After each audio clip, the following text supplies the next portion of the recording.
তিনি যখন জিয়াউর রহমানের অর্থাৎ শহীদ রাষ্ট্রপতি জিয়াউর রহমান যখন মইনুল রোডের বাসা পেয়েছিলেন, সেই বাসায় কিন্তু প্রায় ২৮ বছর অবস্থান করেছিলেন, থেকেছিলেন মইনুল রোডের মানে সেনানিবাসের সেই বাসভবনটিতে।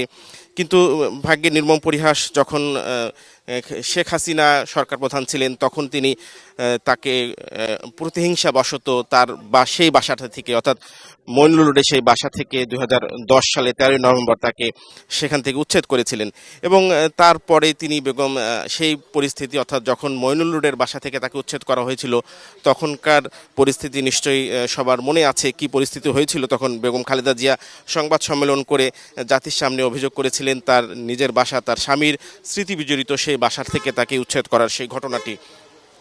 এবং আমরা যদি আরও একটু পরের দিকে যাই, অর্থাৎ ২০১১ সালের ২১ এপ্রিল তিনি গুলশানের এই বাসায় আসেন এবং পরবর্তীতে যখন বারবার অগণতান্ত্রিকভাবে শেখ হাসিনা বিভিন্নভাবে নির্বাচন দিচ্ছিলেন এবং অগণতান্ত্রিক আচরণ করছিলেন, তখন কিন্তু মার্চ ফর ডেমোক্রেসি নামে একটি কর্মসূচি দিয়েছিলেন বেগম খালেদা জিয়া। এবং তখন দেখা গেছে তাকে অবরুদ্ধ করার জন্য যেন বেগম খালেদা জিয়া কোনো আন্দোলন কর্মসূচিতে অংশ নিতে না পারে এবং এই বাসভবন থেকে বের হতে না পারে, তখন কিন্তু এই বাড়ির সামনেই আমরা বিভিন্ন দেখেছি যে কয়েকটি বালু ট্রাক দিয়ে অবরুদ্ধ করে রাখা হয়েছিল দীর্ঘদিন। তখন কিন্তু তিনি এই বাসা অবরুদ্ধ ছিলেন